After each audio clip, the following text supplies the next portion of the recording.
ओम श्री गुरुभ्यो नमः। ओम मातृशक्तये नमः। ओम असतो मा सद्गमय तमसो मा ज्योतिर्गमय मृत्योर्मामृतंगमय। ओम शांति शांति शांति।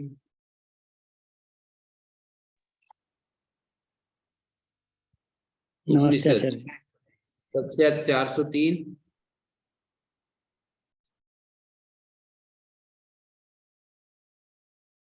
बृहदारण्यक उपनिषद की कक्षा 128, चौथे अध्याय का तीसरा ब्राह्मण का 15वां मंत्र चलेगा। हाँ जी, किसी को कुछ पूछना है?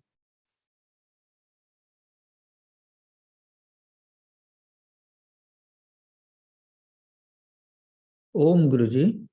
जी तो अपना स्वपन अवस्था में तो मन पे कंट्रोल नहीं रहता जी। इसलिए तरह तरह के सपने आते हैं। तो समाधि में कैसे रहते हैं ये गुरुजी? वहां भी तो इंद्रियां शरीर से तो निवृत्ति हो जाती है, मतलब नहीं, समाधि दो तरह की है, एक सविकल्प, एक दूसरी निर्विकल्प। निर्विकल्प में तो मन ही नहीं रहता है, जैसे कि निद्रा होती है वैसे ही हो जाती है। और संप्रज्ञात समाधि सविकल्प में समाधि में इंद्रियां तो चली जाती है ना गुरुजी? वहां भी इंद्रियों से तो इंद्रियां और मन दोनों ही कारण में लीन हो जाते हैं।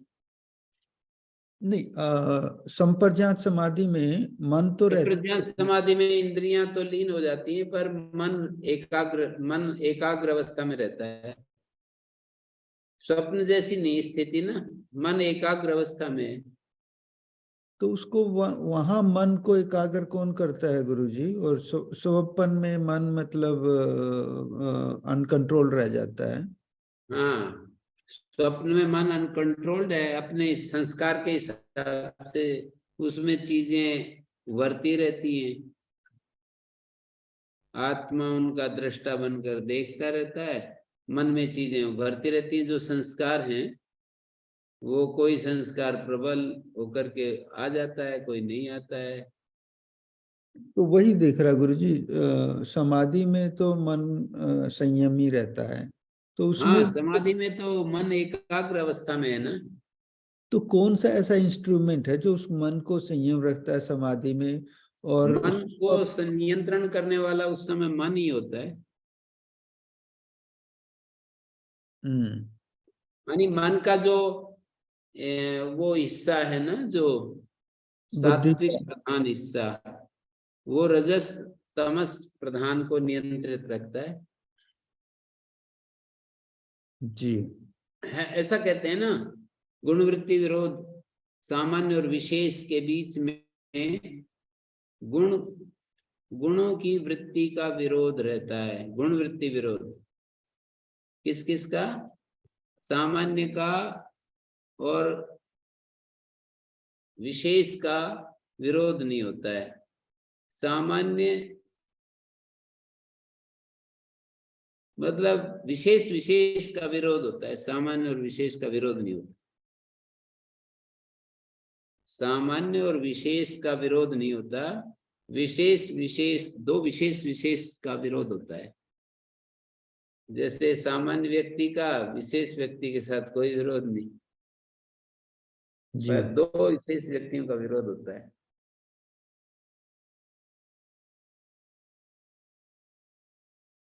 तो स्वप्न इसमें एकाग्र अवस्था में एक मन के एकाग्र अवस्था में कौन एकाग्र कर रहा है? बुद्धि के नियंत्रण में मन रहता है। हायर सेल्फ से, मन का मतलब लोअर सेल्फ और बुद्धि मानी हायर सेल्फ, तो हायर सेल्फ से लोअर सेल्फ नियंत्रित रहता है। संस्तभ्यात्मान आत्मना, गीता में एक जगह तीसरे अध्याय के अंत में कहा है, एवं बुद्धे परम बुद्ध्वा संस्तभ्यात्मान आत्मना जहि शत्रु महाभाव काम रूपम दुरास्तम।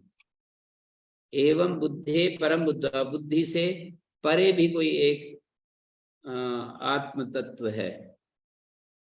संस्तभ्यात्मानम आत्मना, आत्मा को अपने अपने स्वरूप को अपने ही द्वारा नियंत्रित करके, संस्तभ्यात्मानम आत्मना।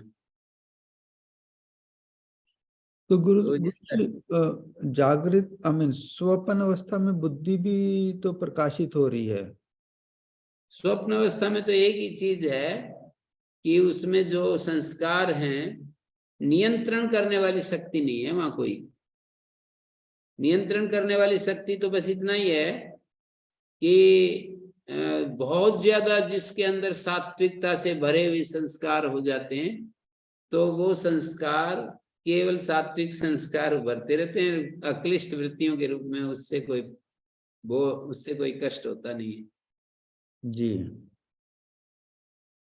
अक्लिष्ट वृत्तियां के रूप में यदि स्वप्न में कोई संस्कार हमें दिख भी गए तो उससे क्या बाधा है जी। पर जागृत अवस्था में तो क्लिष्ट वृत्तियां अक्लिष्ट वृत्तियां दोनों चलती हैं, तो वहां पर तो बाधाएं हैं क्लिष्ट वृत्तियों से। अक्लिष्ट वृत्तियों के नियंत्रण में यदि क्लिष्ट वृत्तियां रहें तब तो कोई बाधा नहीं। जी गुरु जी। तो जागृत अवस्था में यूं कहना चाहिए अक्लिष्ट वृत्तियां क्लिष्ट वृत्तियों को हटा देती हैं।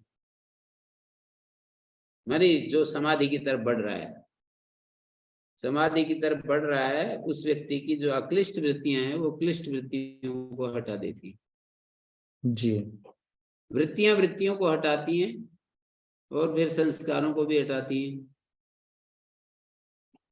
वृत्तियां संस्कार वृत्ति वृत्ति को हटा दिए हैं, जैसे कि आखिरी सूत्रों में कहा है ना, ततः पुनः शांतोदितो तुल्य प्रत्ययो चित्तस्य एकाग्रता परिणाम। यहाँ तो एकाग्रता में तो ये होता है कि समान प्रत्यय शांत और उदित होते हैं, लेकिन वहां पर ये कहा है कि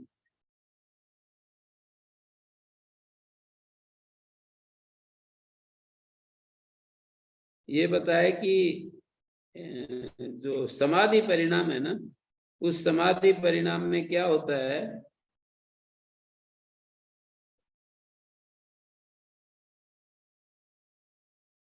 एकाग्रता परिणाम तो सभी समाधि में होता है, संप्रज्ञात समाधि मात्र में होता है। एकाग्रता परिणाम समाधि मात्र में होता है। समाधि परिणाम, समाधि मात्र का मतलब संप्रज्ञात नहीं, असंप्रज्ञात में तो एकाग्रता क्या होगी। संप्रज्ञात समाधि भी तो कई प्रकार की है ना, तो समाधि मात्र में एकाग्रता परिणाम होता है। जैसे वितर्कानुगत, विचारानुगत, आनंदानुगत, अस्मितानुगत, सवितर्क, निर्वितर्क, सवितर्क समापत्ति, निर्वितर्क समापत्ति, सभी में एकाग्रता तो रहता ही है। निर्वितर्क समापत्ति में इतना अंतर रहता है, शब्द और ज्ञान नहीं होता, केवल अर्थ मात्र रहता है। सवितर्क में शब्द, अर्थ और ज्ञान तीनों होते हैं ना। समाधि परिणाम में उत्थान के संस्कार करते जाते हैं। समाधि परिणाम में उत्थान के संस्कार करते जाते हैं। हाँ, ये कहते हैं ना, सर्वार्थता एकाग्रतयो क्षयोदयो चित्तस्य समाधि परिणाम। सर्वार्थता मानी व्युत्थान, सर्वार्थ मानी सर्व विषय ग्राहिता, सारे विषयों में मन ग्रहणशील हो रहा है, सारे विषयों का ग्रहणशील हो रहा है। चित्त का धर्म है एक सर्वार्थता, और एकाग्रता भी चित्त का ही एक धर्म है। सर्वार्थता का क्षय, एकाग्रता का उदय चित्त का समाधि परिणाम है। निरोध परिणाम में केवल संस्कारों का क्षय उदय होता है। समाधि परिणाम में वृत्तियों का क्षय उदय होता है और संस्कारों का भी क्षय उदय होता है। निरोध परिणाम असंप्रज्ञात योग में होता है, समाधि परिणाम संप्रज्ञात योग में होता है। एकाग्रता परिणाम प्रत्यय रूप जो चित्त धर्म है उनका होता है एकाग्रता परिणाम। प्रत्यय का मतलब चित्त वृत्तियां, प्रत्यय रूप जो चित्त धर्म हैं, और समाधि परिणाम प्रत्यय तथा संस्कार रूप चित्त धर्मों का होता है। समाधि परिणाम में प्रत्यय और संस्कार दोनों ही बदलते रहते हैं। प्रत्यय बदलते हैं तो उससे उत्पन्न संस्कार भी फिर बदलते रहते हैं। संस्कारों से ही उत्पन्न होते हैं, उसी से प्रत्ययों से संस्कार बनते हैं ना। प्रत्यय माने वृत्तियां, तो प्रत्ययों का परिणाम और संस्कारों का परिणाम समाधि परिणाम में होता है। तज्जा संस्कारों अन्य संस्कार प्रतिबंधी, माने समाधि से उत्पन्न संस्कार अन्य संस्कार का रोकने वाला होता है। अन्य संस्कार प्रतिबंधी। निरोध परिणाम केवल संस्कारों का होता है। निरोध परिणाम में केवल संस्कार, मानी उसमें ये कहा है ना, ये जो निरोध परिणाम में क्या होता है, व्युत्थान निरोध संस्कार अभिभव प्रादुर्भाव। व्युत्थान का अर्थ है वहां पर एकाग्रता, क्योंकि निरोध परिणाम में ये तो होता नहीं है क्षिप्त मूड विक्षिप्त अवस्था, तो व्युत्थान शब्द सापेक्ष शब्द है। निरोध के सापेक्ष देखेंगे तो व्युत्थान एकाग्रता आएगा। एकाग्रता के सापेक्ष यदि व्युत्थान देखेंगे तो क्षिप्त मूड विक्षिप्त चंचल अवस्था आएगी। व्युत्थान निरोध संस्कार का विभव प्रादुर्भाव, ये निरोध परिणाम है। तो एकाग्रता परिणाम समाधि मात्र में होता है, मानी जो भी समाधि होगी संप्रज्ञान समाधि, उसमें एकाग्रता परिणाम होगा ही, चित्त का एकाग्रता। और एकाग्रता क्या है, तो तथा पुनः शांतोदितो तुल्य प्रत्ययो चित्तस्य, शांतोदितो तुल्य प्रत्ययो तथा पुनः शांतोदितो तुल्य प्रत्ययो चित्तस्य एकाग्रता परिणाम। वही वृत्ति वही प्रत्यय शांत होता है, वही उदित होता है। क्योंकि ये प्रत्यय वृत्तियां जो होती हैं वो कोई पत्थर की तरह नहीं है, आगे सरकती रहती है। एक क्षण में उदय होती है और अगले ही क्षण में लीन हो जाती है, फिर उदय होती है लीन होती है, ये क्रम है वृत्तियों का। तथा पुनः शांतोदितो तुल्य प्रत्यय, तुल्य प्रत्यय होना चाहिए। प्रत्यय माने चित्त वृत्ति, तुल्य चित्त वृत्ति होनी चाहिए। शांत हो और उदित हो, उनका समानता होनी चाहिए उनके बीच में। जो प्रत्यय शांत हो रहा है वही प्रत्यय उदित होता जाता है, तो एकाग्रता परिणाम है। वही का मतलब उसका समान जाते हैं। वही का मतलब उसका समान जाते हैं।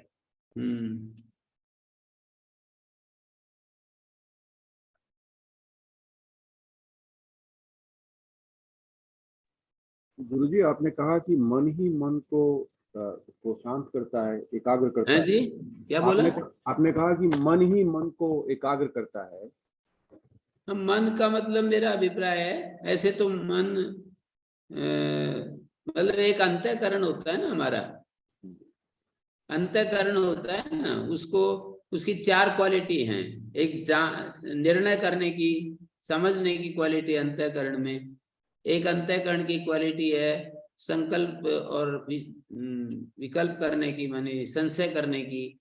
और एक क्वालिटी है मैं मेरा भाव को उत्पन्न करने की, माने जो अर्जित चीजें होती हैं, जो हमें प्राप्त होता है, जो कहीं से उपलब्ध हो जाता है, किसी के द्वारा हमें कोई उपाधि सूचक, कोई कर्म में प्रखरता, कोई भी चीज हमें उपलब्ध हो जाती है, उसके आधार पर हम अपने स्वरूप का जो आकलन करते हैं वो अंतःकरण के माध्यम से ही करते हैं। अहंकार वृत्ति कहते हैं उसको, अभिमानो अहंकारा।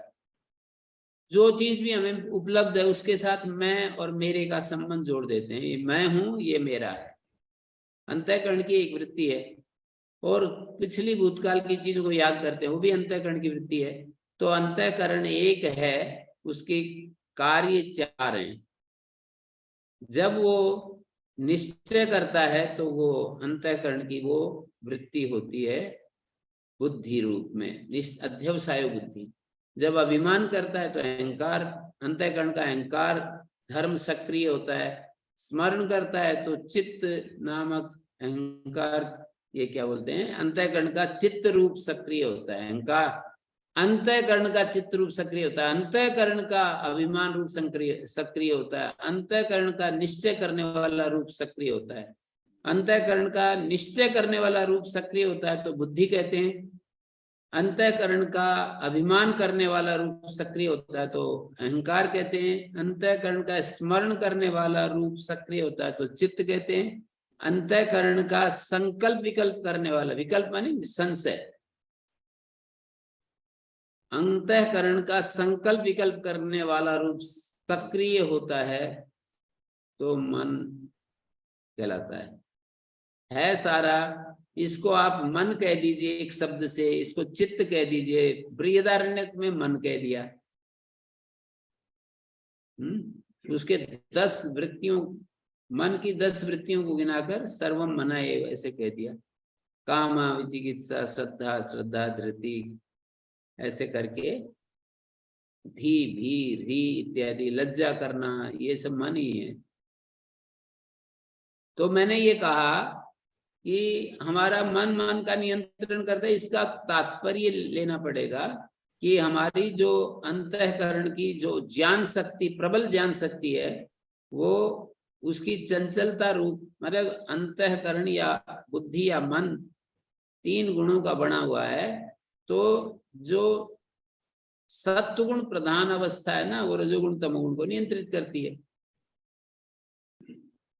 और कभी रजोगुण प्रधान हो जाए तो रजोगुण सत्वगुण तमोगुण को नियंत्रित करती है, और कभी तमोगुण अवस्था प्रबल हो जाती है तो रजोगुण सत्वगुण को नियंत्रित करती है। एक डोमिनेट करता है, एक कुर्सी पर बैठता है, बाकी सब उसके सामने जी हजूरी करते हैं।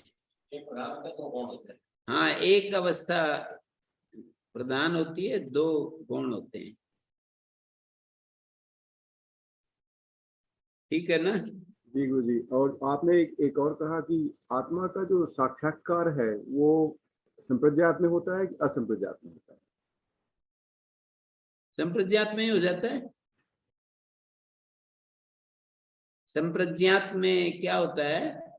सद्भूतम अर्थम प्रद्योतयति, जो चीज जैसी है उसको दिखाता है। तो संप्रज्ञात समाधि 2 चीजों पर है कुल मिलाकर, इसमें तो 4 रूप दिखाए हैं ना, पर मैं इसको बांट करके देखूं तो आत्मा के ऊपर भी संप्रज्ञात समाधि होती है, और आत्मा से भिन्न विषय पर भी, यह के ऊपर भी और मैं के ऊपर भी। ये सरल हो जाता है समझने में कि मैं के ऊपर संप्रज्ञात समाधि करेंगे तो मैं का बोध होगा, यह के ऊपर संप्रज्ञात समाधि होगी तो यह का बोध होगा।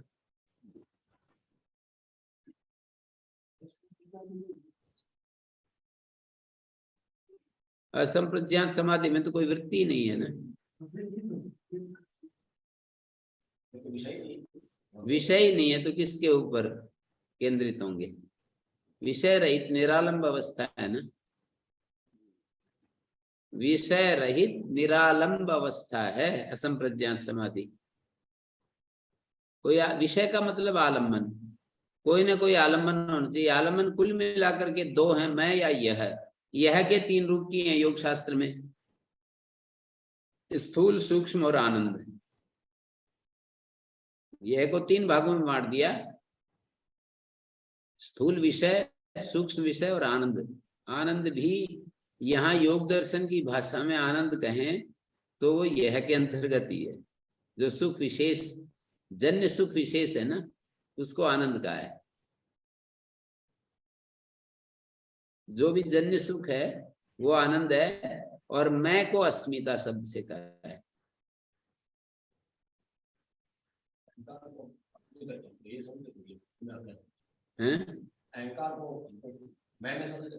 अहंकार मैं में ही तो है, नहीं तो मैंने कब कहा? मैंने कहा कि यह के 3 भाग हैं, एक स्थूल, एक सूक्ष्म, एक आनंद। आनंद तो सुख विशेष है ना, जन्य सुख। विषय क्या होता है? आनंद एक स्थूल विषय, सूक्ष्म विषय, एक आनंद विषय होगा, और तीसरा चौथा है अस्मितानुगत, उसमें मैं विषय होगा, अस्मि विषय होगा। अपने सूक्ष्मतम मैं स्वरूप को अनुभव करता है।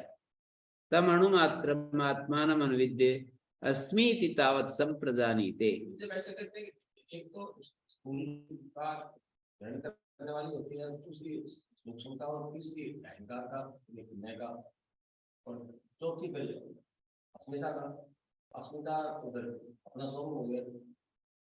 तो मैं तो ऐसे ही बोल रहा हूँ ना कि एक मैं पर समाधि होती है, यह के ऊपर समाधि होती है। यह आप अहंकार को आनंद में ले रहे हैं तो आप ले रहे हैं अपने हिसाब से, वो भी यह तो अपने से बाहर ही है, वो भी बाहर ही है ना। जो भी अहंकार भी तो अपने मैं, शुद्ध मैं के से बाहर ही तो है। नहीं, अस्मिता तो मैं के ऊपर केंद्रित है ना। अपने मैं को ज्ञान का विषय बनाते हैं। ग्रहण और ग्रहिता तीन विषय, तो ग्रहिता होता है ना, ग्रहिता तो होता है अस्मिता। ग्राह्य होता है, ग्राह्य होता है स्थूल और सूक्ष्म। और ग्रहण का अहंकार मत कहो, ग्रहण का मतलब हमारे इंद्रियां, इंद्रियों की शांत अवस्था में जो सुख विशेष उत्पन्न होता है। इंद्रियां जब प्रत्याहार की स्थिति में होती हैं और उनमें जब सुख विशेष उत्पन्न होता है उसको आनंदानुगत कहते हैं। केवल इंद्रियां विषय नहीं बनाते, इंद्रियां जब अपना विषय त्याग देती हैं, विषय ग्रहण करना छोड़ देती है, आंख नाक कान आदि पांचों विषय, प्रत्याहार की स्थिति समझ लीजिए। प्रत्याहार की स्थिति में एक जो सुख, निर्मल सुख पैदा होता है हमारे भीतर, उस सुख को अपना विषय बना लें तो वो आनंदानुगत संप्रज्ञात समाधि।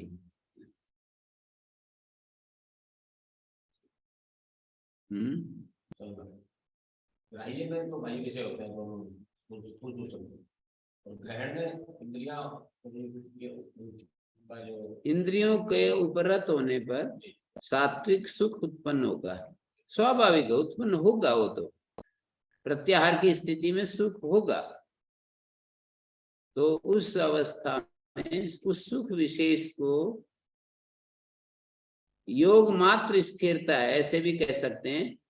आचरण की स्थिरता यम है और अपने विचार की स्थिरता नियम है, और शरीर की स्थिरता आसन है, प्राण की स्थिरता प्राणायाम, इंद्रियों की स्थिरता प्रत्याहार, मन की स्थिरता धारणा ध्यान समाधि। मन की स्थिरता धारणा ध्यान, और मन एक प्रकार से विलुप्त सा हो जाता है तो उसको समाधि। विषय प्रधान होकर के विषय पर केंद्रित हो गए और मन का जो ग्रहण करने वाला रूप है वो विलुप्त सा हो गया। विलुप्त तो नहीं होता,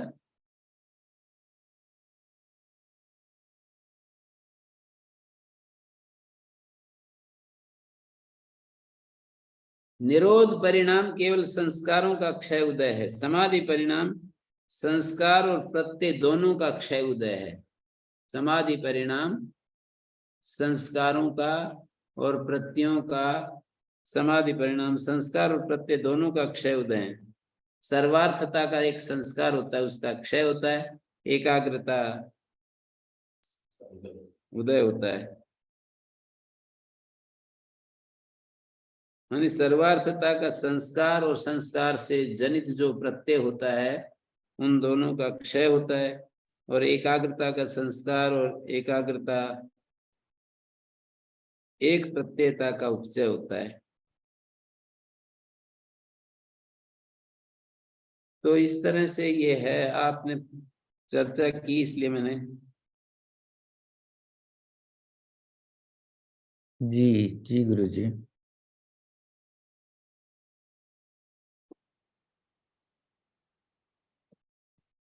क्योंकि ये तो काफी जटिल जटिल चीजें हैं, थोड़ा थोड़ा समझ में आ जाती हैं गुरु जी।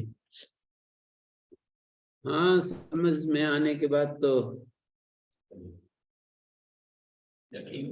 समझ में जब तक नहीं आती तभी तक जटिल रहती है, समझ में आ जाए तो फिर तो जी, बार बार बात करते हैं उसकी ना, हाँ जी। बार बार उसकी आवृत्ति करते हैं, सोचते हैं, विचार करते हैं।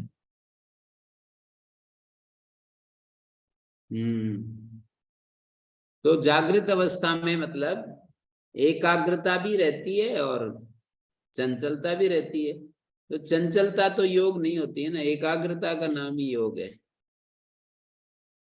एकाग्रता कहें, स्थिरता कहें, मैंने अभी कहा ना कि स्थिरता का नाम ही योग है।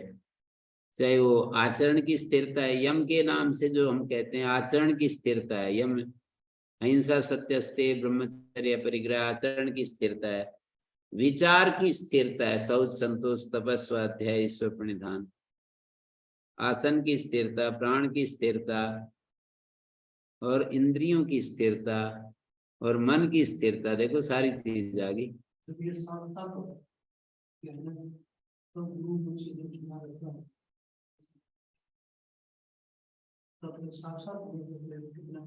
हैं?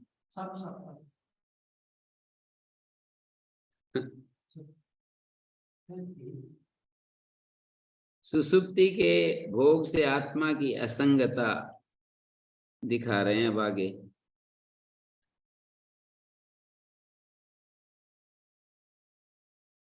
सैवा, अब यहाँ जो है ना, इसको एक बार दोबारा मैं 15वें मंत्र की भूमिका को, यत् प्रस्तुतम आत्मना एव, यत् प्रस्तुतम आत्मना एवं आत्मनो ज्योतिषास्ते, कहा था ना, तत्प्रत्यक्ष प्रतिपादितम अत्रायम पुरुषा स्वयं ज्योतिर्भवति इति स्वप्ने। ये स्वप्न, यहाँ ये पुरुष स्वयं ज्योति होता है, इस प्रकार प्रत्यक्षतः प्रतिपादन कर दिया है। अत्रायम पुरुषः स्वयं ज्योतिर्भवति यत्तु उक्तम स्वप्नो भूत्वा इमं लोकम अतिक्रांति मृत्यु रूपाणी। किंतु ऐसा जो कहा कि यह स्वप्न होकर इस लोक को अतिक्रमण कर जाता है, स्वप्न होकर इस लोक को अतिक्रमण कर जाता है। स्वप्नो भूत्वा इमं लोकम अतिक्रांति मृत्यु रूपाणी, स्वप्न होकर इस लोक का अतिक्रमण करता है मृत्यु रूपाणी। तत्र एतद् आशंक्यते मृत्यु रूपाणी एव अतिक्रांति न मृत्युम। मृत्यु के रूपों का अतिक्रमण करता है, मृत्यु का अतिक्रमण नहीं करता है स्वप्न अवस्था में।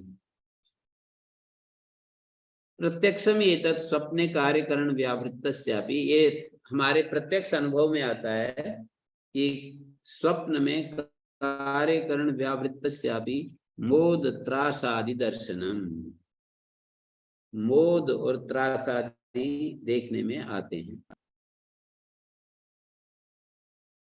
तस्मा नूनम नैवयम मृत्युम अतिक्रांति, निश्चय ही ये मृत्यु का अतिक्रमण, नैवयम मृत्युम अतिक्रांति, मृत्यु का अतिक्रमण नहीं करता है।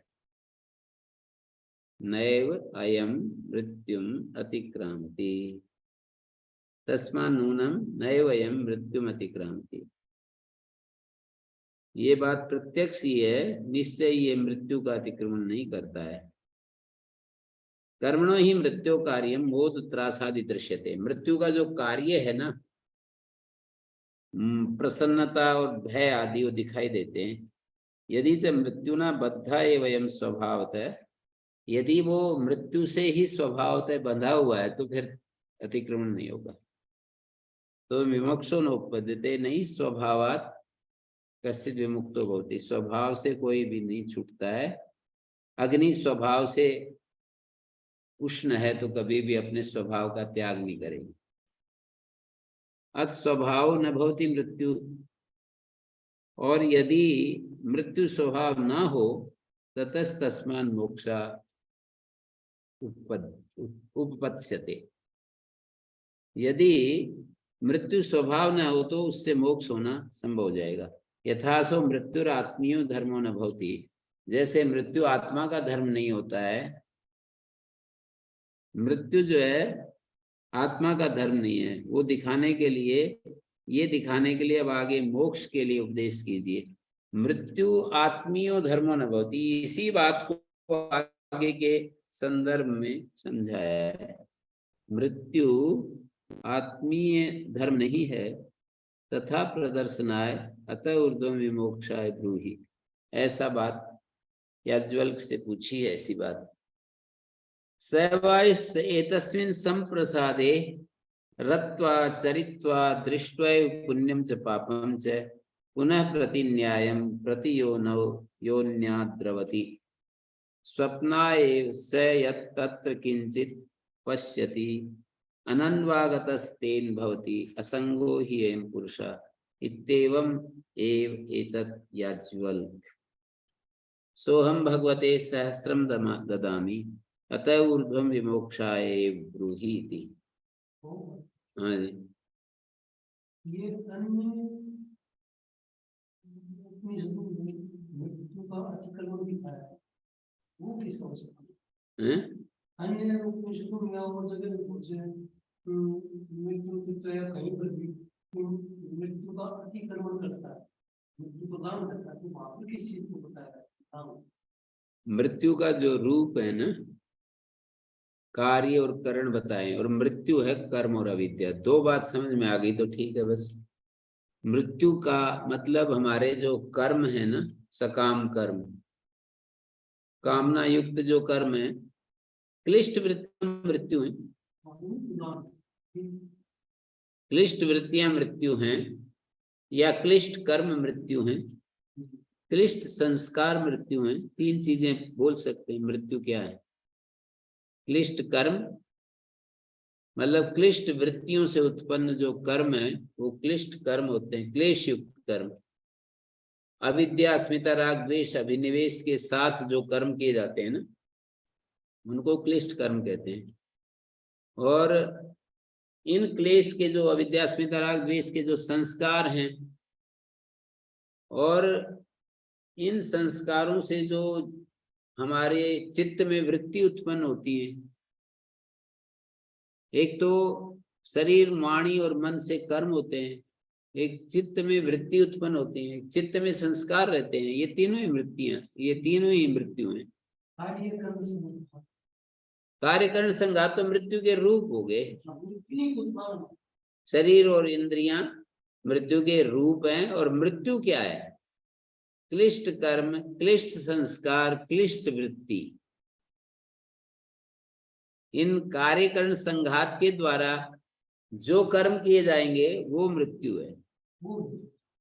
कार्यकरण संघात के द्वारा, संघात से जो वृत्ति उत्पन्न होगी, चित्त में वृत्ति उत्पन्न होगी ना, वो मृत्यु है। मृत्यु के रूप में कार्य आधार आदेश। हाँ, दोनों तरफ से हैं वैसे, माने दोनों तरफ से हो जाएंगे।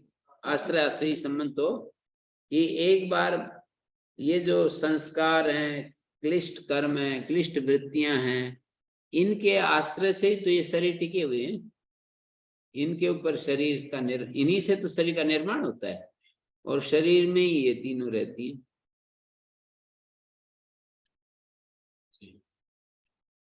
तो सैवा ये स्वप्ने संप्रसादे तस्मिन् संप्रसादे रत्वा सवै प्रकृतः स्वयं ज्योति पुरुषा, जो प्रकृत स्वयं ज्योति पुरुष है, एष यह स्वप्ने प्रदर्शिता, जो स्वप्न में दिखाया गया ना, एतस्मिन् संप्रसादे सम्यक प्रसीदति अस्मिन् इति संप्रसादः, सम्यक रूप से जिसमें प्रसन्न रहता है, सम्यक प्रसीदति अस्मिन् इति संप्रसादः।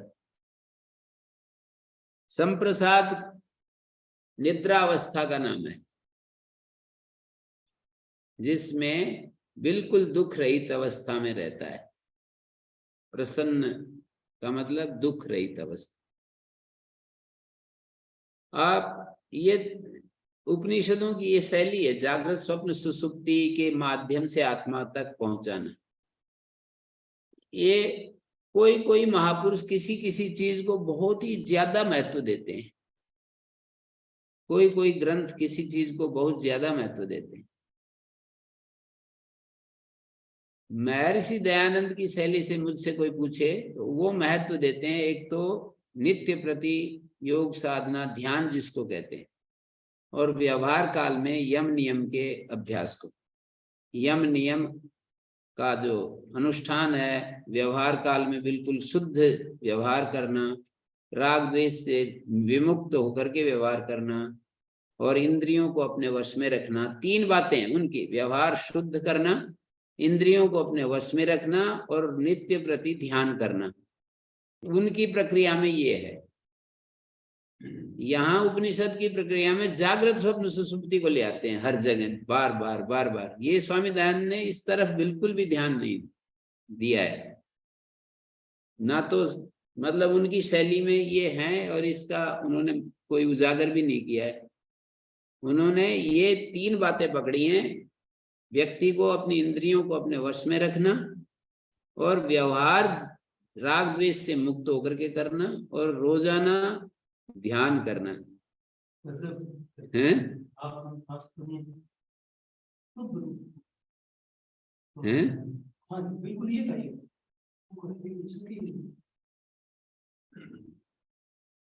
तो जो उनके भक्त हैं उनको ये तीन बातें पकड़नी चाहिए।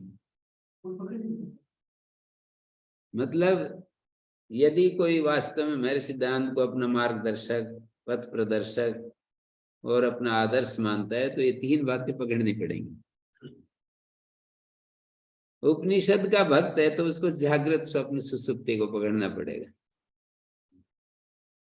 सुसुप्ति की स्थिति क्या है ये समझनी पड़ेगी, स्वप्न की स्थिति क्या है, जागरण में तो होता ही है। फिर सुसुप्ति के बाद फिर जो अतीत, सुसुप्ति से भी अतीत एक अवस्था है, वहां पहुंचना पड़ेगा। जागते समय भी, क्योंकि तीनों शरीरों से मुक्ति चाहिए, तीनों अवस्थाओं से मुक्ति चाहिए, तीनों अवस्थाओं। अब ये ऐसा उपनिषद की शैली है कि तीनों शरीरों से, तीनों संकेत तो कर दिया महर्षि दयानंद 9वें समुल्लास में। कहता है आत्मा देखो, जब हम ध्यान करते हैं तो पता लगता है कि तीनों अवस्थाओं से अलग है, तीनों शरीरों से अलग है, पांचों कोषों से अलग है। ये शब्द है वहां पर, 5 कोष, 3 शरीर, 3 अवस्थाओं से आत्मा अलग है। तो सेवा एतस्मिन् संप्रसादे रत्वा चरित्वा दृष्ट्वैव पुण्यम च पापम च।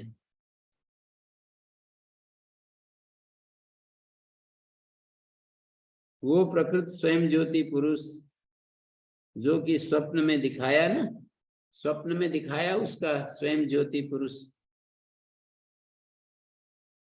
सेवा ऐसा मानी स्वयं ज्योति पुरुष। एतस्मिन् संप्रसादे रत्वा, इस सुसुप्त, एतस्मिन् संप्रसादे रत्वा, तो ये सारा इसमें जागृत और स्वप्न और अंत में सुसुप्ति का वर्णन कर रहे हैं संप्रसाद शब्द को पकड़ करके। कि संप्रसाद आत्मा को सुसुप्त अवस्था में संप्रसाद क्यों कहा, ये दिखा रहे हैं आगे। स्वप्न में स्वयं ज्योति दिखाया, आत्मा को स्वयं ज्योति दिखाया स्वप्न अवस्था में। कैसे? वहां कोई ज्योति है नहीं, मन है और आत्मा है बस। मन का मतलब मन के संस्कार, मन में संस्कार पड़े हुए हैं और आत्मा है, कोई और है ही नहीं तीसरा। ना स्थूल शरीर है, ना इंद्रियां हैं, और एक तरफ आत्मा है, दूसरी तरफ मन है। मन अपने आप कुछ कर नहीं सकता है? तो कुछ लोग ऐसे कहते होंगे कि मन स्वप्न अवस्था में मन जो है वो कर देता होगा, मन जो है ना अपनी वृत्तियां उत्पन्न कर लेता होगा, पर इंद्रियों के बिना मन कुछ कर नहीं सकता। मन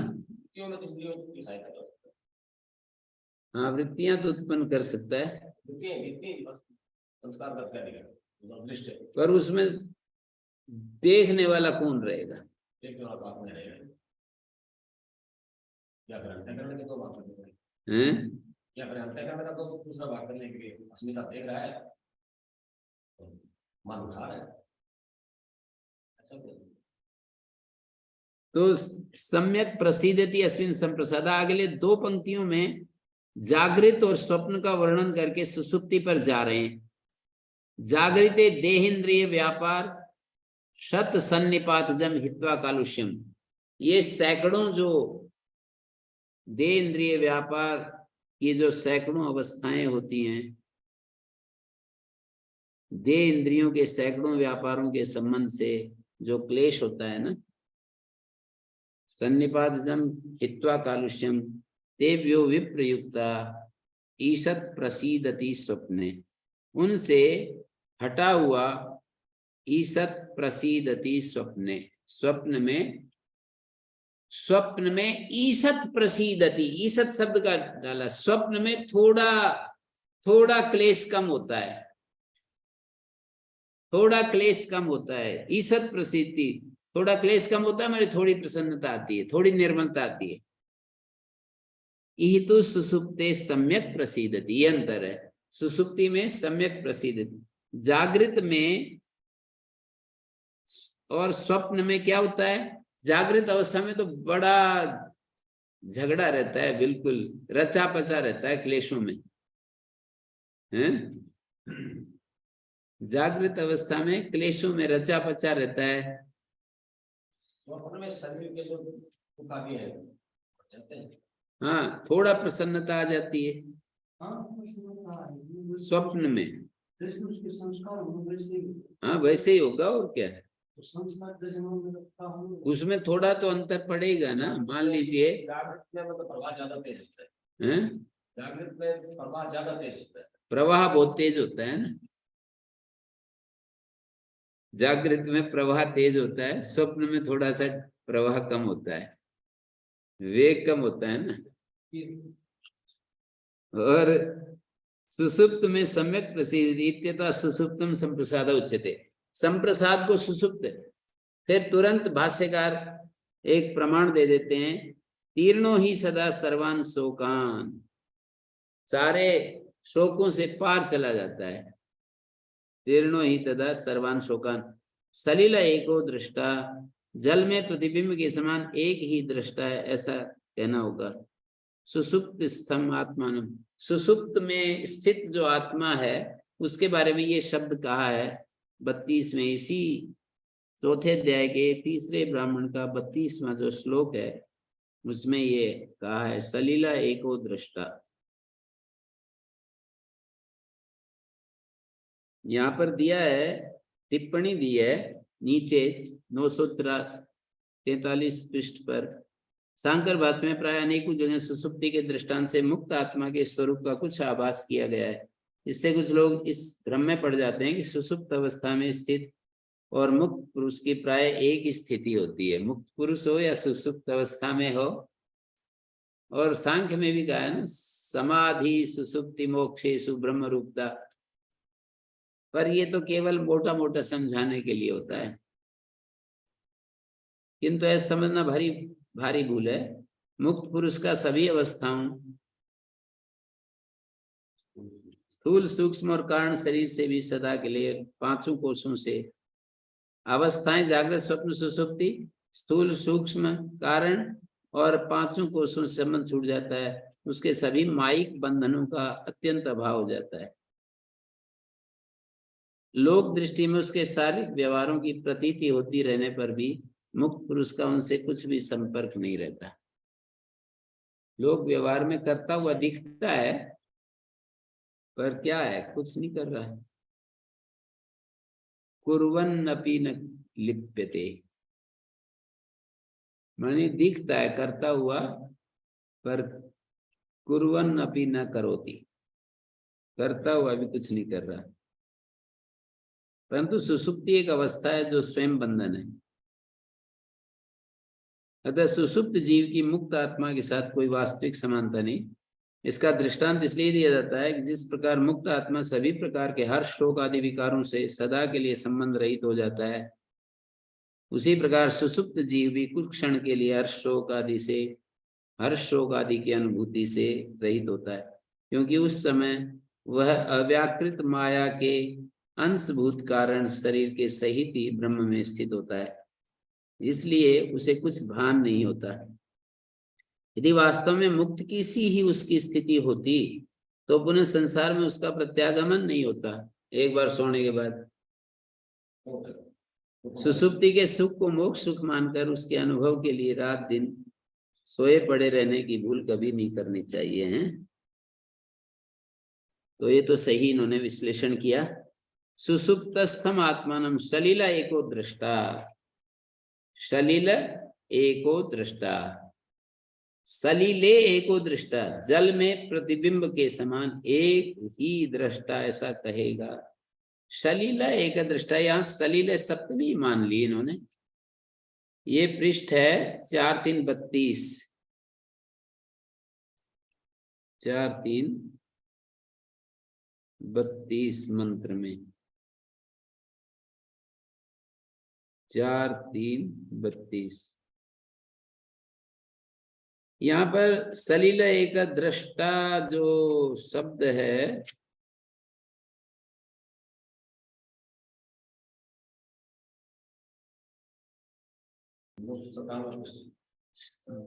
जल में, वैसे ही सुसुप्ति में एक अद्वैत दृष्टा है। सप्तमी का एक वचन मान लिया सलील को, सलील ऐसा नहीं है, सलीले है। स्वेने विप्राज्येन आत्मना स्वयं ज्योति स्वभावेन संपरिष्वक्ता समस्ता संप्रसन्नाप्त कामा आत्म कामा सलिलवत् स्वच्छीभूता सलिल इव सलिल एको द्वितीयस्य भावात्। आप्त कामा सलिलवत्, सलिल यहाँ पर सलिलवत् कहने से ऐसा लगता है कि जैसे सलिल के समान, जल के समान स्वच्छ, सलिलवत् स्वच्छीभूता सलिले इव सलिल एको द्वितीयस्य अभावात्। मानो जल में, अर्थात जैसे जल में प्रतिबिंबित उसका साक्षी शुद्ध जल रूप ही है, वैसा ही जैसे जल में प्रतिबिंबित उसका साक्षी शुद्ध जल रूप ही है, वैसा ही एक दृष्टा है, क्योंकि उससे भिन्न दूसरे की सत्ता नहीं है। अविद्या ही द्वितीय प्रविभज्यते, अविद्या से मानी हमारे भीतर जो अज्ञान है उससे दूसरा प्रविभक्त होता है। सच शांता शांता अत्रता एक दृष्टा दृष्टेर अविपरिलुप्तत्वादात्म ज्योति स्वभावाय अद्वैतो द्रष्टव्य से द्वितीय से अभावात, द्रष्टव्य कोई दूसरा होता नहीं। सा अविद्या सुसुप्ते वस्तुअंतर प्रत्युपस्थापिका शांता, ये अविद्या जो होती है हमारे यहाँ वेदांत में, ये दूसरी वस्तु की उपस्थापिका बन जाती है। शीशे में ये पीछे की पेंट का काम होता है, अगर अविद्या हट जाए तो नहीं बनेगा।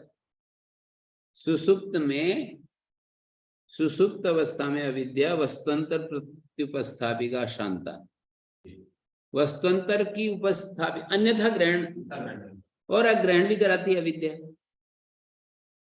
तेन अन्यत्वेन अविद्या प्रविभक्तस्य वस्तुनो अभावात्, अविद्या प्रविभक्त वस्तुनो अभावात् तत्केन कम पश्येत् जिग्रेत् जानीयात् सलिले एक दृष्टा भवति। एतद् अमृतम अभयम एष ब्रह्मलोको ब्रह्मैव लोको ब्रह्मलोका।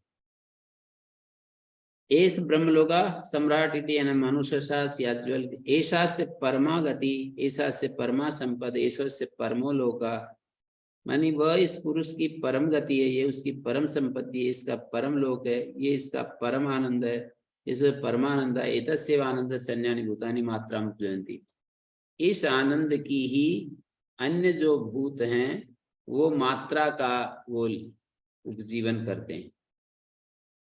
मानी अन्य प्राणी इस आनंद की, मानी सुसुप्ति का जो आनंद है उसकी एक आनंद की मात्रा का लेकर के अन्य प्राणी जीवन धारण कर रहे हैं। एतस्य आनंद मात्राम कलाम अविद्या प्रत्युपस्थापिताम विषयेन्द्रिय संबंध काल विभाव्याम। मानिए आनंद की अविद्या द्वारा प्रस्तुत तथा विषय और इंद्रियों के संबंध के समय होने वाली मात्रा कला के आश्रित दूसरे जीव जीवन धारण करते हैं। वे जीव कौन है? जो इस आनंद से ही अविद्यावश विभक्त स्वरूप, आनंद से ही अविद्यावश विभक्त स्वरूप तथा ब्रह्म से पृथक रूप से परिकल्पित अन्य जीव हैं। वे विषय और इंद्रियों के संपर्क द्वारा। तो यहाँ पर सलिल एक दृष्टा ऐसा बताया, रत्वा चरित्वा दृष्टवे पुण्यम च पापम च सवैसा इतस्मिन् संप्रसादे क्रमेण संप्रसन्ना सन सुसुप्ते स्थित्वा। वो आत्मा इस संप्रसाद में क्रम से सम्यक प्रकार से प्रसन्न होता हुआ सुसुप्त अवस्था में स्थित रहकर किस प्रकार सम्यक प्रसन्न होता हुआ, कथम संप्रसन्ना, किस प्रकार संप्रसन्न रहता हुआ, स्वप्नात् सुसुप्तम प्रविवेक्षु, स्वप्न से सुसुप्त में प्रवेश करने का इच्छुक, स्वप्नावस्थे रत्वा रतिम अनुभूय सेवाए तस्मिन् संप्रसादे क्रमेण संप्रसन्ना सन। संप्रसाद में क्रम से संप्रसन्न हुआ, सुसुप्त में स्थित होकर। कैसे स्थित होकर? स्वप्नात् सुसुप्तम प्रविवेक्षु, स्वप्न अवस्था से सुसुप्त अवस्था में प्रवेश करने का इच्छुक, स्वप्नावस्थे एव रत्वा रतिम अनुभूत, स्वप्न अवस्था में रमण करके मित्र बंधुजन दर्शन आदि ना, मित्र बंधुजन के देखने आदि से चरित्वा विरित्य अनेकदा चरण फलम श्रमम उपलब्धि, अनेक प्रकार से विहार करके, माने उस विहार के फलस्वरूप श्रम की उपलब्धि कर।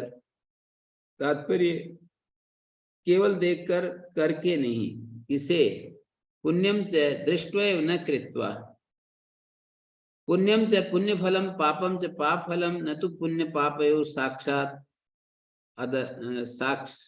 साक्षात क्या कर दिया,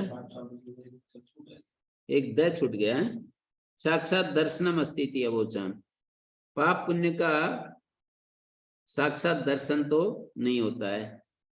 तस्मान् न पुण्य पापाभ्याम अनुबद्धा यो ही करोति पुण्य पापे स ताभ्याम अनुबध्यते। जो पाप पुण्य करता है वही पाप पुण्य से अनुबद्ध होता है, नहीं दर्शन मात्र तद अनुबद्ध स्यात्, दर्शन मात्र से अनुबद्ध नहीं होता है।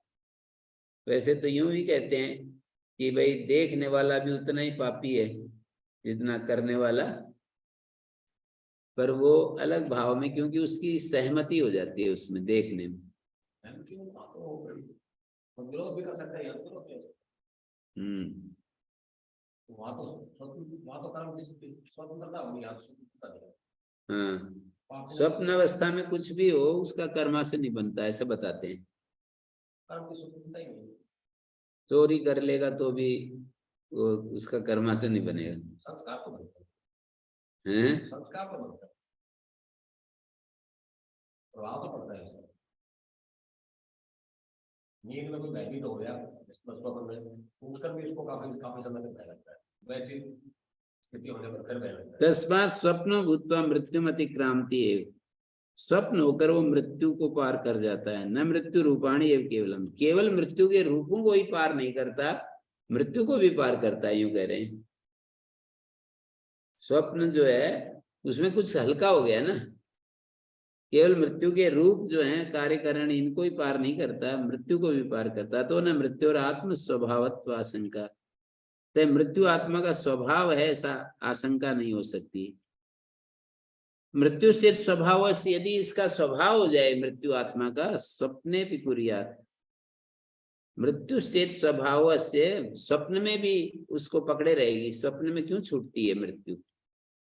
न तो करोती, मृत्यु इसका स्वभाव होता तो स्वप्न में भी पुण्य पाप रूप कर्म करता, वो स्वप्न में भी न तो करोती, पर तो नहीं करता है।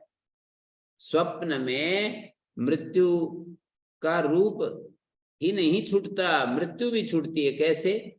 पाप पुण्य से युक्त हो जाता है। मृत्यु मानी पाप पुण्य,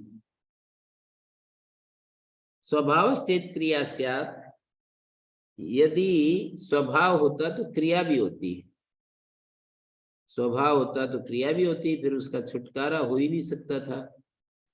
अनिर्मोक्षता एव स्यात्, स्वभाव होता ये करता नहीं है, यदि स्वभाव होता तो क्रिया भी होती, स्वभाव होता तो कर्म भी होता, पर फिर इसका छुटकारा हो नहीं सकता था। न तो स्वभाव स्वप्न अभावात, स्वप्न में क्रिया का अभाव होने के कारण वो इसका स्वभाव नहीं है। तो विमोक्षो अस्य उत्पद्यते मृत्यु पुण्य पापाभ्याम, मृत्यु का अभी एक बात और निकल कर आ रही है ना, जैसे मैं कह रहा था कि क्लिष्ट कर्म, क्लिष्ट संस्कार, क्लिष्ट वृत्तियां ये मृत्यु है। अब इनसे उत्पन्न जो पाप पुण्य वो भी मृत्यु है। क्लिष्ट कर्म, क्लिष्ट संस्कार, क्लिष्ट जो वृत्तियां, इनसे उत्पन्न जो पाप पुण्य वो भी मृत्यु ही है। आगे उसी स्थिति ऐसी स्थिति पैदा करता है मृत्यु भी। तो मृत्यु का उल्लंघन करके जो कहा है अविद्या मृत्युम तीर्थवा, माने कर्म और उपासना के द्वारा ये मृत्यु को पाप पुण्य का अतिक्रमण करता है। अविद्या माने कर्म और उपासना, कर्म माने निष्काम कर्म और उपासना के द्वारा मृत्यु का अतिक्रमण करता है। मृत्यु माने पाप पुण्य, मृत्यु माने क्लिष्ट कर्म, क्लिष्ट संस्कार, क्लिष्ट वृत्तियां, इन सब का पाप पुण्य का अतिक्रमण करता है। विद्या अमृतम अश्नुते, ज्ञान के द्वारा अमृतत्व प्राप्त करता है। दूसरे उपनिषद में कहे ननु जागरित अस्य स्वभाव है, किंतु जागृत में तो इसका स्वभाव ही है। तो कहते नहीं, बुद्धि आदि उपाधि कृतम इतत्, बुद्धि आदि उपाधि के द्वारा, उपाधि के कारण है। तच्च प्रतिपादितम सादृश्यात्, और उसका ध्यान सा करता है, अत्यंत चंचल सा होता है। तस्मात् एकांतेन एव स्वप्ने मृत्यु रूपातिक्रमा अतिक्रमणात् न स्वाभाविकत्वाशंका अनिर्मोक्षता वा। एकांतेन एव स्वप्ने, तस्मात् एकांतेन एव स्वप्ने मृत्यु अतिक्रमणात् न स्वाभाविकत्वाशंका। स्वप्नावस्था में मृत्यु के रूपों का नियमतः अतिक्रमण करने के कारण उसके स्वभाव स्वाभाविकत्व की आशंका या आत्मा के अनिर्मोक्ष की आशंका नहीं हो सकती है। स्वप्नावस्था में मृत्यु के रूपों का नियमतः अतिक्रमण करने के कारण उसके स्वाभाविकत्व की आशंका या आत्मा के अनिर्मोक्ष की आशंका नहीं हो सकती। तत्र चरित्वा इति चरण फलम श्रमम उपलब्ध संप्रसाद अनुभवोत्तर कालम। यहाँ पर दृष्ट्वैव पुण्यम च पापम च, संप्रसाद में रमण करके चरित्वा दृष्ट्वैव पुण्यम च पापम, पुण्य और पाप को देख कर, न कि करके। दृष्ट्वा एव जो अवधारण किया ना, दृष्ट्वा एव न कृत्वा। पुण्यम पुण्य फलम, पापम पाप फलम, न पुण्य पाप एव साक्षात दर्शनम अस्ति। पुण्य और पाप का साक्षात दर्शन नहीं है। तस्मा न पुण्य पापाभ्याम अनुबद्धा, यही करोति पुण्य पापे, जो पुण्य पाप करता है वो उनसे बद्ध होता है। नहीं दर्शन मात्रेण तद अनुबद्ध स्यात्, देखने मात्र से अनुबद्ध नहीं होता। तस्मा स्वप्नो भूत्वा मृत्युम अतिक्रामति एव न मृत्यु रूपाण्येव केवलम अतो न मृत्योर आत्म स्वभावत्वाशंका। मृत्यु न मृत्यु आत्म स्वभावत्व शंका, मृत्यु जो है आत्म स्वभाव नहीं है। मृत्यु से स्वभाव से अस्य मानी इस आत्मा का यदि स्वभाव हो जाए, मृत्यु इसका स्वभाव हो जाए, आत्मनः, आत्मा का यदि स्वभाव हो जाए तो क्या होगा? तो सपने भी कुर्यात न तो करोति। यदि मृत्यु इसका स्वभाव होता तो स्वप्न में भी पुण्य पाप रूप कर्म करता। स्वप्ने भी कुर्यात माने पुण्य पाप रूप कर्म करता, न तो करोति, पुण्य पाप रूप कर्म तो नहीं करता। अनिर्मोक्षता एव स्यात्, फिर इसका छुटकारा नहीं हो सकता था। न तो स्वभाव स्वप्ने अभाव ततो विमोक्षो अस्य उपपद्यते मृत्यु पुण्य पापाभ्याम। मृत्यु से विमोक्ष हो सकता है, पुण्य पाप से विमोक्ष, पुण्य पाप रूप मृत्यु से विमोक्ष संभव है। मृत्यु पुण्य पाप ही है ये। अब तो और ज्यादा स्पष्ट हो रहा होगा। उस दिन पूछ रहे थे हमारे शेखर जी, ये मृत्यु के रूप क्या है, मृत्यु क्या है? उस समय हमें भी स्पष्ट नहीं था, वैसे इन्होंने पीछा किया तो फिर ध्यान में आई चीजें। और मृत्यु मानी पाप पुण्य, और मृत्यु के रूप मानी शरीर इंद्रियां। ननु जागृति अस्य स्वभाव है, किंतु जागृत में तो इसका स्वभाव ही है मृत्यु। बोले नहीं, वो तो बुद्धि आदि उपाधि के द्वारा प्रतीत होता है। तत्से प्रतिपादितम, सादृश्य के कारण ऐसा लगता है जैसे आत्मा ध्यान कर रहा है, आत्मा चंचल हो रहा है। तस्माद एकांते ने स्वप्ने मृत्यु रूपाणी अतिक्रमण, तो ये एकांतत है, मृत्यु के रूपों का एकांतेन का मतलब नियमतः है। स्वप्नावस्था में मृत्यु के रूपों का नियमतः अतिक्रमण करने के कारण उसके स्वाभाविकत्व की आशंका या आत्मा के निर्मोक्ष की आशंका नहीं हो सकती। आत्मा का निर्मोक्ष नहीं हो सकता, इसकी आशंका चली जाती है। स्वप्ने मृत्यु रूपातिक्रमणात् न स्वाभाविकत्व आशंका तत्र चरित्वा इति चरण फलम श्रमम उपलब्धित्यर्थ। वहां स्वप्नावस्था में विहार करके चरण फलम श्रमम उपलब्धि इत्यर्थ, वहां स्वप्नावस्था में विहार करके माने विहार के फल श्रम को उपलब्ध करके फिर संप्रसाद के अनुभव के पश्चात पुनः प्रतिन्याय, इसको हम कल करते हैं। यहाँ से आगे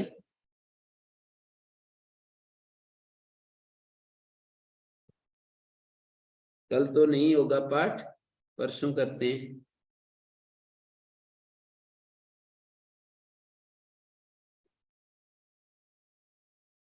वैसे इस मंत्र को हम ये भी कर सकते हैं कि अभी कर डालें, आप लोगों के पास, श्रोताओं के पास टाइम हो तो।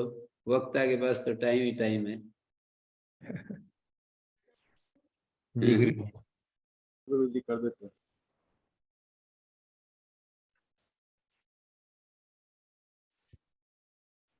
तो इन्होंने ये कह दिया, मंत्र में ये कह दिया कि दृष्ट्वा पुण्यम च पापम च रत्वा चरित्वा एतस्मिन् संप्रसादे, और रत्वा चरित्वा ये स्वप्न अवस्था की बात है, दृष्ट्वा पुण्यम पापम ये स्वप्न अवस्था की बात है।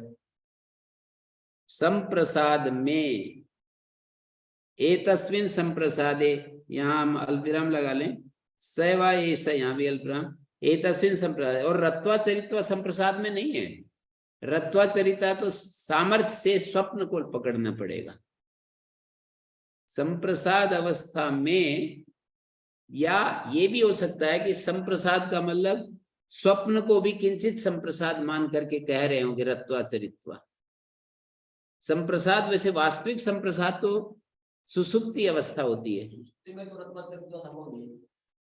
नहीं, ये स्वप्न अवस्था कह रहा हूं। संप्रसाद का एक मुख्य अर्थ तो संप्रसाद सुसुप्त अवस्था का वर्णन करता है, लेकिन सादृश्य से थोड़ी सी, जो उससे थोड़ी सी निम्न स्थिति है, उसको भी संप्रसाद कह दे। जागृत से अच्छी है, जागृत से अच्छी है, जागृत से कुछ अच्छी है। शुरू में ही कह दिया था ना कि ईसत प्रसीदिति स्वप्ने यही तो सुसुप्ते सम्यक प्रसीदिति सुसुप्तम संप्रसाद उच्यते। व्याख्या तो यही है कि संप्रसाद में पूरा निर्मल होता है, पर यहाँ चूंकि ये कह रहे हैं कि संप्रसादे रत्वा चरित्वा, सुसुप्ति में रमण और विहार कर पुण्य पाप को केवल देखकर, सुसुप्ति का मतलब यहाँ पर, सुसुप्ति का मतलब स्वप्न में रमण विहार आदि करके। एतस्मिन् संप्रसादे क्रमेण संप्रसन्ना सन सुसुप्ते स्थित्वा कथम संप्रसन्ना स्वप्नात् सुसुप्तम प्रविवेक्षु। स्वप्नावस्थे, ये भाष्यकार ने अर्थ कर दिया, माने स्वप्न से जब सुसुप्ति में जाने का इच्छुक होता है तो स्वप्नावस्था में जो रमण करना और उसमें जो पुण्य पाप को देखना, ये सब यहाँ उससे पहले वर्ती स्थिति है, क्योंकि आत्मचरित की बात स्वप्न में ही संभव है। स्वप्न में ही संभव है। तो सुसुप्ति में प्रवेश करने का इच्छुक संप्रसाद का असली अर्थ तो वही है, माने सारी जो एक सारे कालुष्य, सारा क्लेश जहाँ समाप्त हो जाता है, तो ऐसे उस संप्रसाद में, संप्रसाद अवस्था में क्या करके क्रम से संप्रसन्न हुआ सम्यक प्रकार से, संप्रसाद में क्रम से सम्यक प्रकार से प्रसन्न होता हुआ सुसुप्ते स्थित्वा, सुसुप्त अवस्था में स्थित होकर, और कथम संप्रसन्न माने स्वप्न से सुसुप्ति में जाने का इच्छुक, 944 पृष्ठ पर लिख रहे हैं ना, स्वप्न से सुसुप्ति में जाने का इच्छुक, स्वप्नावस्था में ही रहकर रमण करके रतिम अनुभवी मित्र बंधु जन दर्शनादिना, मित्र और बंधु जन आदि को देख करके और अनेक प्रकार के विहार करके, चरित्वा चरण फलम श्रमम उपलब्धे, वहां थोड़ा तो श्रम करता ही है, सुसुप्ति में तो आयासहीन अवस्था है, लेकिन ये थोड़ा प्रयास होता है। थोड़ा भाषा में कैसे सुधार करेंगे, स्वप्न से सुसुप्ति में जाने का, तो यहाँ पर स्वप्न के बाद तो जागृत किया ना ना ना ना ना ना, वो तो दोनों भी होती है, दो क्रम से, जैसे जागृत से स्वप्न में जाता है, स्वप्न से सुसुप्ति, और सुसुप्ति से फिर स्वप्न में, फिर जागृत में, ये क्रम बताया है शास्त्र में। और कभी कभी अक्रम भी होता है, कभी सीधा जागृत से सुसुप्ति में चला जाता है, सुसुप्ति से सीधा जागृत में आ जाता है, पर एक वैलिड क्रम जो होता है वो यही है, जागृत से स्वप्न, स्वप्न से सुसुप्ति, सुसुप्ति से फिर स्वप्न, स्वप्न से फिर जागृत। ये तो एक राजपथ है और इसका अपवाद भी है। हाँ जी जी। तो ये सब होने के बाद कहते हैं ननु जागृते अस्य स्वभाव है, बोले नहीं, बुद्धियादि उपाधि कृतम इतद, 945 पर शंका की है, जागृत में तो ये इसका स्वभाव ही है, तो समाधान दिया न बुद्धियादि उपाधि कृतम इतद तच्च प्रतिपादितम सादृश्यात्। ये उपनिषद में कहा है कि ध्यायतीव लेलायतीव, ध्यान सा करता है, क्रीड़ा सी करता है, तस्माद एकांतेन स्वप्ने मृत्यु रूपाधिक क्रमात्, एकांत अवस्था है, एकांततः माने नियमतः है, स्वप्न में मृत्यु रूपों का अतिक्रमण करने से न स्वाभाविकत्वाशंका, ये आत्मा के जो पाप पुण्य है स्वाभाविक नहीं है, और अनिर्मोक्ष की आशंका नहीं हो सकती कि भाई इनसे तो छूट ही नहीं सकते। आदमी सोच लेता है कभी कभी अज्ञान अवस्था में, भाई इनसे तो मुश्किल ही पीछा छूटेगा, पाप पुण्य से तो मुश्किल ही पीछा छूटेगा। तो बोले ये शंका नहीं करनी चाहिए, प्रयत्न करोगे तो छूट जाएगा, प्रयत्न ही नहीं करोगे तब तो यही बोलना पड़ेगा, भाई इनसे तो पीछा नहीं छूटना, ये तो ऐसा ही रहना है। तत्र चरित्वा इति चरण फलम श्रमम उपलब्धित्यर्थ, संप्रसाद अनुभव उत्तर कालम पुनः प्रतिन्यायम यथा न्यायम यथागतम। अब ये प्रतिन्यायम, प्रतियोनि आद्रवती, ये जो शब्द हैं, स्वप्नाएव से यत्र किंचित पश्यति अनन्वागता तेन भवति असंगो यं पुरुषा इत्येवं एवेतत्याज्वल। ये प्रतिन्यायम प्रतियोनि आद्रवती स्वप्नाएव, ये समझने की बात है। आपका भी उत्तर आ रहा है कि कैसे कैसे जाता है, कैसे कैसे आता है, ये इस पंक्ति में उत्तर दिया है। तो कहते हैं चरित्वा चरण फलम श्रमम उपलब्धे संप्रसाद संप्रसादानुभवोत्तर कालम पुनः प्रतिन्यायम यथा न्यायम यथागतम निश्चित आयो न्याय अयनम आयो, अयन आय कहलाता है निर्गमन, पुनः पूर्व गमन वैपरीत्येन यदागमनम स प्रतिन्याय यथागतम पुनरागच्छति प्रतियोनि यथा स्थानम स्वप्न स्थानाद्धि सुसुप्तम प्रतिपन्ना सन यथा स्थानमेव पुनरागच्छति प्रतियोनि आद्रवती स्वप्ना एव स्वप्न स्थानाय। थोड़ी ये पंक्ति थोड़ी सी समझने लायक है, ज्यादा कठिन तो नहीं है। माने जिस क्रम से, सार तो ये है कि जिस क्रम से जाता है उसी क्रम से वापस लौट आता है। प्रतिन्याय का मतलब न्याय का मतलब निश्चित गमन, प्रति न्याय का मतलब निश्चित आगमन। जैसे गमन प्रतिगमन, प्रतिगमन का मतलब होता है जाना और प्रतिगमन वापिस आना। मतलब जैसे गया था वैसे ही वापस आ जाता हाँ वैसे आ गया। है। ये होते जाए। प्रति न्यायम, प्रतियोगी का प्रति योनि इसमें दिखा है। मैं फिर बोल रहा हूं, प्रति न्यायम यथा न्यायम यथागतम, 3 शब्द बोले हैं। प्रति न्यायम के लिए एक शब्द बोला यथा न्यायम और यथागतम। निश्चित आयो न्याय, न्याय का मतलब, न्याय का मतलब वो न्याय शास्त्र वाला न्याय नहीं, निश्चित आया न्याय और अयनम आया। निश्चित आय को न्याय कहते हैं, अयनम आया आय को न्याय, निश्चित आय को न्याय कहते हैं और अयन आय को कहते हैं। निर्गमन का नाम आय है, जाने का नाम आय है। पुनः पहले जाने के विपरीत क्रम से, पहले जिस क्रम से गया था उससे विपरीत क्रम से, मतलब गया था जागृत से स्वप्न और स्वप्न से सुषुप्ति, उससे विपरीत सुषुप्ति से स्वप्न और स्वप्न से जागृत। पुनः पूर्व गमन वैपरीत्य यथा गमनम स प्रतिन्याय यथागतम पुनरागच्छति। यथागतम माने जाकर जो फिर उल्टे लौट आना, उसे प्रतिन्याय कहते हैं। प्रतियोनि यथास्थानम, प्रतियोनि का मतलब है यथास्थान। योनि मन स्थान, प्रतियोनि स्वप्न स्थानादि सुसुप्तम प्रतिपन्नासन, स्वप्न स्थान से सुसुप्त अवस्था को प्राप्त हुआ। यथास्थान में पुनरागच्छति माने स्वप्न को पुनः आ जाता है। इस तरह की कुछ जैसा शंकराचार्य जी ने ये बातें समझा दी, कोई समझा नहीं सकता। प्रतियोनि का ये अर्थ क्या है, प्रतिन्याय का अर्थ क्या है, क्योंकि वो शब्द प्रचलित ही नहीं है। अब ऐसा शब्द के प्रचलित ही नहीं है कि प्रतियोनि यथास्थान हो गए। तो इसीलिए तो भाष्यकार की महिमा है कि उपनिषद का अर्थ ही गायब हो जाते हैं। जैसे यूं कहते हैं ना, महर्षि दयानंद नहीं होते तो मूल संहिताओं का जो तात्पर्य है वो गायब हो गया था।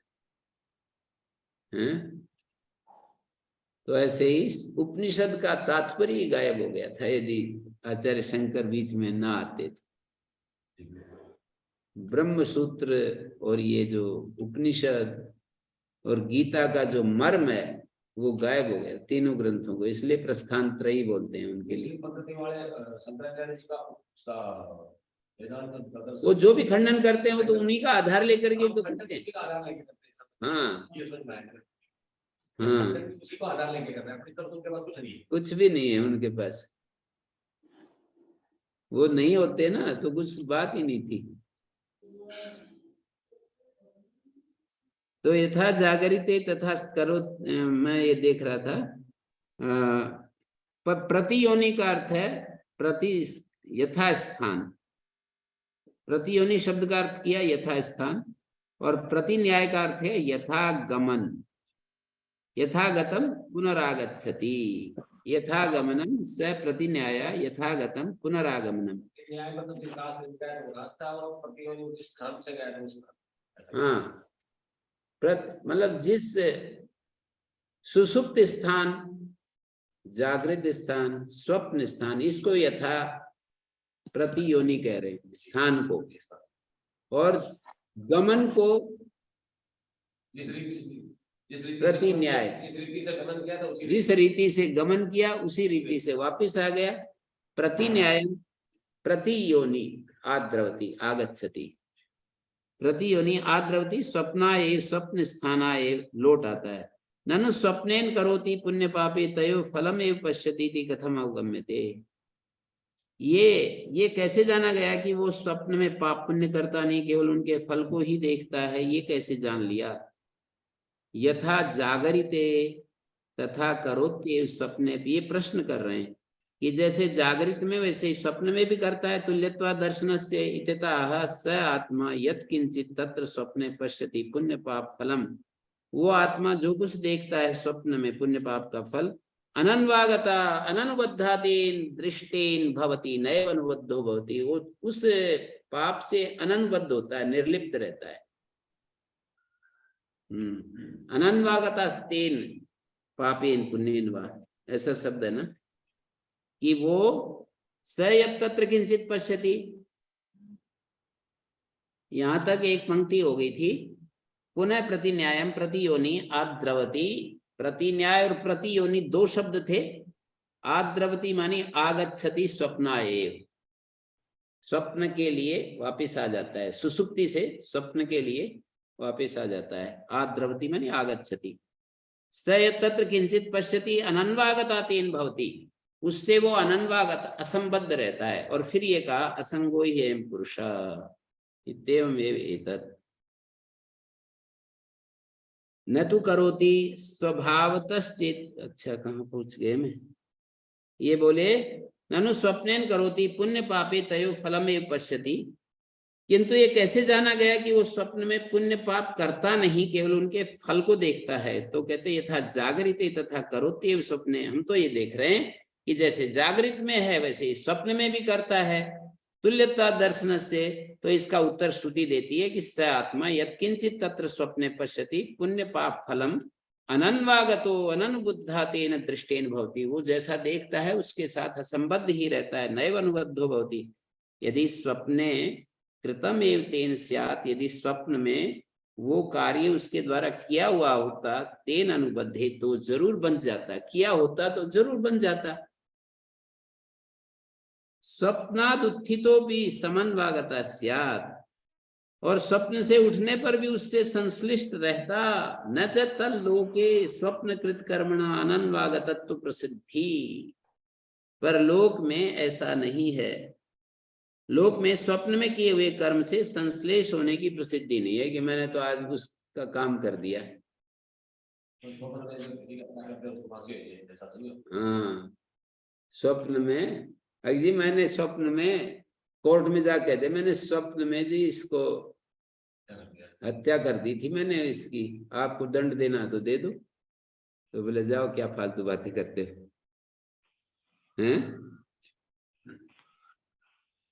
तल लोके स्वप्नकृत कर्मणा अनन्वागतत्व प्रसिद्धि, लोक में स्वप्न में किए हुए कर्म से संश्लेष होने की प्रसिद्धि नहीं है। अन्वागतत्व प्रसिद्धि, अन्वागत माने उससे संश्लिष्ट होने की प्रसिद्धि नहीं है। नहीं स्वप्नकृतेन आगसा, स्वप्नकृत पाप से आगस कारिणम आत्मानं मन्यते कश्चित्, स्वप्न के अपराध से कोई भी पुरुष अपने को अपराधी नहीं मानता है, और लोक में भी नहीं मानते। न च स्वप्न दृशा आगय श्रुत्वा लोक, स्वप्न में देखे गए जो पाप था ना, लोग भी स्वप्न देखने वाले के अपराध को सुनकर उसका तिरस्कार या त्याग नहीं करते, तिरस्कार या त्याग नहीं करते। अतो अनन्वागता एव तेन भवति, तस्मात् स्वप्ने कुर्वन्निव उपलभ्यते, अतः स्वप्न में पुरुष केवल करता हुआ सा दिखाई देता है, न तो क्रिया अस्ति परमार्थतः, करता हुआ सा दिखता है, क्रिया नहीं है, हैं?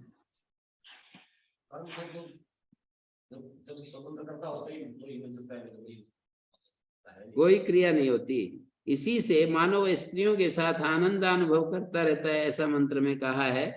स्त्री भी समोदमाना श्लोके उक्त आख्यातारस्य स्वप्नस्य सहैव शब्देन आचक्षते, अस्तिनो अद्य घटीकृता धावन्ती मया दृष्टा इति, अतो न तस्य कर्तृत्वम्। अब एक बात और कहते हैं, स्वप्न का वर्णन करने वाले भी उसका इव शब्द के साथ वर्णन करते हैं। आख्यातारस्य स्वप्नस्य सह इव शब्देन आचक्षते, स्वप्न का वर्णन करने वाले भी उसका इव शब्द के साथ सह इव शब्देन आचक्षते, इव शब्द के साथ ही वर्णन करते हैं।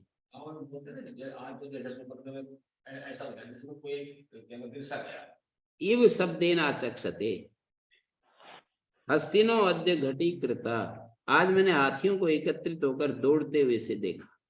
धावन्ती मया दृष्टा, हस्तिनो अद्य घटीकृता, एकत्रित होकर, घटीकृता एकत्रित हुए हुए, धावन्ती मया दृष्टा, हस्तिनो धावन्ती मया दृष्टा, हाथी मानो दौड़ रहे हैं ऐसे मैंने देखा।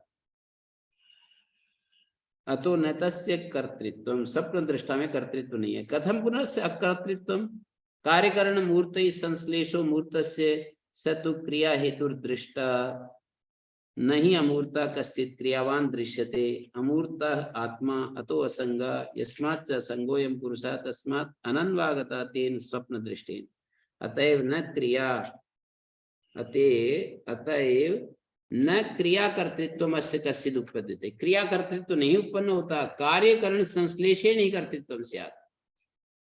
क्रिया का कर्तृत्व संभव नहीं है। देह और इंद्रियों के कार्य और करण, देह और इंद्रियों के संश्लेष से ही कर्तृत्व होता है। सच संश्लेषा संगो अस्य नास्ति, और इस पुरुष को वो संश्लेष प्राप्त नहीं है। यह तो असंगो यम पुरुषा तस्मात् अमृता, इसीलिए वो अमृत है। यहाँ बीच में एक पंक्ति लिखी है, कथम पुनरस्य अकर्तृत्वम, इसका अकर्तृत्व कैसे बता दिया। कार्य करणई मूर्तई संश्लेषो मूर्तस्य सतु क्रिया हेतुर्दृष्ट। मूर्त पदार्थ का जो मूर्त देह और इंद्रिय आदि से संश्लेष है, वही क्रिया का कारण देखा गया है। क्रिया का कारण क्या है? मूर्त पदार्थ हो, मूर्त देह और इंद्रियां हो, उससे संश्लेष देखा गया है। कार्यकरणई मूर्तई संश्लेषः मूर्तस्य, कार्यकरण जो मूर्त पदार्थ हैं हमारे शरीर और इंद्रियां, उनका मूर्त चीज के साथ संश्लेष देखा गया। न तो क्रिया हेतु सतु क्रिया हेतु दृष्टा, वही क्रिया का हेतु होता है। वो जो संश्लेष है, मूर्त का संश्लेष शरीर इंद्रियों के साथ मूर्त पदार्थ का संश्लेष, वो क्रिया हेतु बताया गया। नहीं अमूर्ता कश्चित् क्रियावान दृश्यते, कोई भी अमूर्त पदार्थ क्रियावान नहीं होता है। ये भी नैयायिक लोग मानते हैं कि क्रियावान अमूर्त क्रियावान नहीं होता। अमूर्तस्य आत्मा, आत्मा भी अमूर्त है। आत्मा अमूर्त इसलिए वो असंग है। अतो असंगा यस्मात् असंगो एवं पुरुषः तस्मात् अनन्वागता तेन स्वप्न दृष्टेन, इसलिए स्वप्न में देखी हुई चीजों से ये अछूता ही है। तो इसलिए ये कहते हैं कि आदमी यदि जागते समय इतना पूरा नियंत्रण रखे पाप पुण्य का, तो फिर वो अपने स्वप्नों को देख करके, ये तो हो सकता है कि अपने स्वप्नों को देख करके वो और ज्यादा संस्कारों का शुद्धिकरण करने के लिए उसको प्रेरणा मिल सकती है, पर उतने मात्र से वो पापी तो नहीं होता है। उसको प्रेरणा मिल सकती है कि मेरे अंदर ऐसे क्रोध के स्वप्न आते हैं, काम के स्वप्न आते हैं, लोभ के स्वप्न आते हैं, ईर्ष्या द्वेष के स्वप्न आते हैं, भय होता है, मुझे इन सब को हटाना है।